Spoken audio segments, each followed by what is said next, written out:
Ninawasalimu wapenzi watazamaji wa hichi kituo popote mlipo, hamjambo. Karibu sana ili niweze kuwapasha yale yote ambayo yametendeka. Mimi ni Bwana Ezra.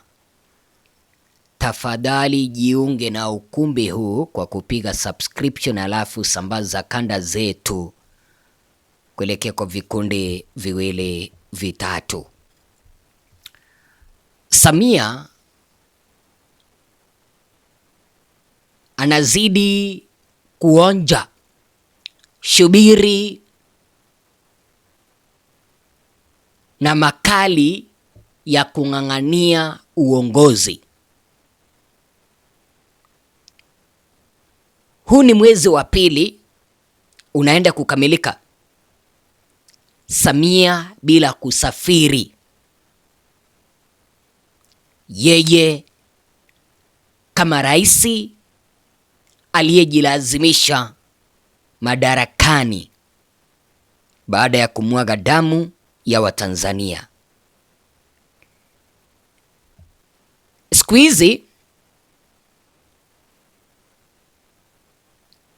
hizi kwenye mikutano ambayo inahitaji rais wa Tanzania kusafiri, Samia huwa anamtuma makamu wake wa rais. Na tangia uchaguzi uliogubikwa na mauaji Tanzania Oktoba 29 mpaka tarehe 5 Novemba, hakuna ziara ambayo Samia amefanya nje ya nchi ya Tanzania.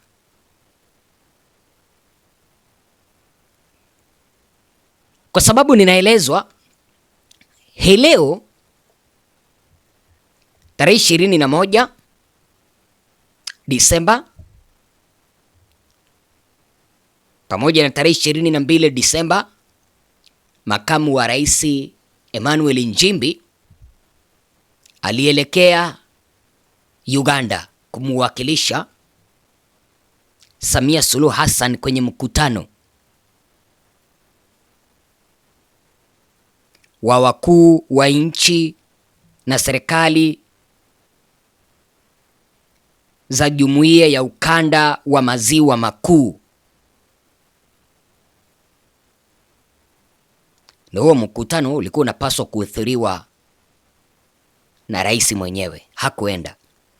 Ninaelezwa hivi, makamu wa rais wa Jamhuri ya Muungano wa Tanzania Mheshimiwa Balozi Dr. Emmanuel Nchimbi amemwakilisha Rais Samia Suluhu Hassan katika mkutano wa dharura wa wakuu wa nchi na serikali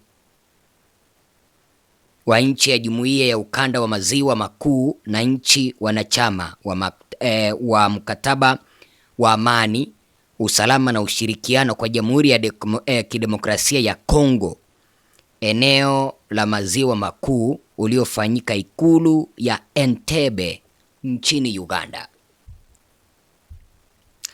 Mkutano huo umejadili hali ya ulinzi na usalama mashariki mwa Jamhuri ya Demokrasia ya Kongo katika kutafuta amani ya kudumu ya eneo hilo. Mkutano huo umeongozwa na rais wa Uganda ambaye ni mwenyekiti wa kikanda wa uangalizi wa mkataba wa amani, usalama na ushirikiano wa Jamhuri ya Kidemokrasia ya Kongo na eneo la Maziwa Makuu, Yoweri Kaguta Museveni. Katika mkutano huo, makamu wa rais ameambatana na waziri wa nchi, ofisi ya makamu wa pili wa rais, sera, uratibu na baraza la wawakilishi, serikali ya mapinduzi ya Zanzibari, Mheshimiwa Hamza Hassan Juma, naibu waziri wa mambo ya nje na ushirikiano wa Afrika Mashariki, Dr. Ngwarum Magembe, pamoja na balozi wa Tanzania nchini Uganda, Mheshimiwa Meja Jenerali Paul Kisesa Simuli. Kwa hivyo unaona hapa mtu ambaye alienda Uganda kwa niaba ya Samia ni Dr. Nchimbi. Kuna kitendawili ambacho haujaweza kukielewa hapa.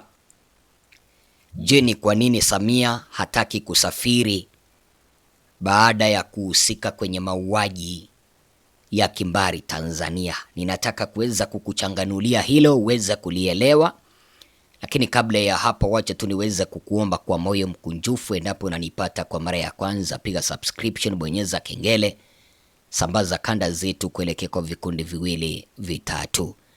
Ukifanya hivyo utakuwa umechangia kwenye ukuaji wa hichi kituo ambacho kinaendelea kumfanyia mwananchi wa kawaida kazi. Karibu sana. Jambo la kwanza ambalo Samia Suluhu Hassani anaogopa ni kuweza kukamatwa na kufunguliwa mashtaka ya mauaji Tanzania. Unajua, viongozi wanaweza wakakamatwa wakiwa wamesafiri kuelekea kwa nchi zingine, endapo mahakama ya jinai inaweza ikatoa kitu ambacho kinaitwa ilani ya kukamatwa. Mahakama ya ICC wapo itatoa tamko la kumtafuta kiongozi fulani. Samia anajua kwamba kesi yake ilikwisha wasilishwa katika mahakama ya ICC, japo haijaanza kusikilizwa. Anaogopa kwamba ile mahakama inaweza ikatoa ilani akamatwe, na anaweza akakamatwa endapo atasafiri, kutokana na mauaji ambayo yalitendeka Tanzania ya kimbari, mahala ambapo watu zaidi ya 10,000 waliweza kuuawa. Nambari 2, kuna kitu ambacho unapaswa kukijua mpenzi mtazamaji. Aibu ya kuwaua wananchi, kupigania madaraka, alafu aonekane akiwa anatembea tembea. Sasa Samia anaogopa kupata aibu kwamba alikuwa king'ang'anizi wa mamlaka. Unanielewa? Eti alikuwa na king'ang'anizi wa mamlaka kutaka kusafiri kwa cheo cha rais. Nambari 3, Samia anaogopa kupinduliwa na jeshi.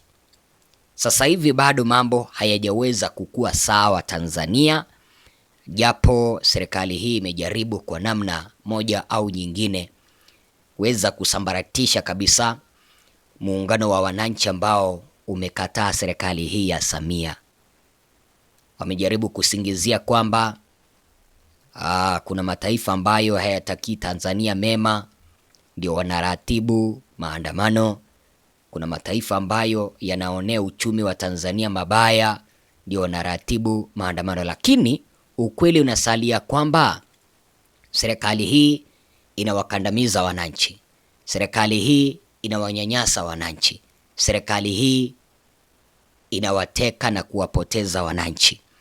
Sasa hata ndani ya jeshi la mwananchi, sio eti kwamba ni majeshi yote yanafurahia mambo kama haya yakiendelea. Sio wote wanafurahia mambo haya yakiendelea ya mauaji. Kuna wachache, na hao wachache wanategea wakati uweza kufika wafanye jambo. Sasa huenda Samia amepata fununu kwamba hapana, huu si wakati mzuri wa kusafiri. Si wakati mzuri wa kusafiri, haswa ikikumbuka kwamba aliweza kuiba kura. Ndio maana anajificha kwa kuogopa kwamba atapinduliwa. Sijui kama unanielewa. Namba 3 au namba 4, sababu za kiusalama zinaweza zikachangia wale ambao wanamlinda Samia na kumkataza. Wale ambao wanamlinda Samia kisha wakamkataza asije akasafiri. Mashirika ni mbalimbali ambayo hayasikii vizuri jinsi ambavyo wananchi wengi waliweza kuuawa Tanzania. Mnakumbuka ni kipi ambacho kiliweza kumpata Muammar Gaddafi? Gaddafi aliweza kuuawa kwa kutolewa ndani ya shimo. kwa sababu ya ukandamizaji wa wananchi wa Libya. Sasa Samia na yeye anaona kwamba anaweza akafuata mkondo wa Muammar Gaddafi. Sasa anahofia sababu za kiusalama, ndio maana hataki kusafiri.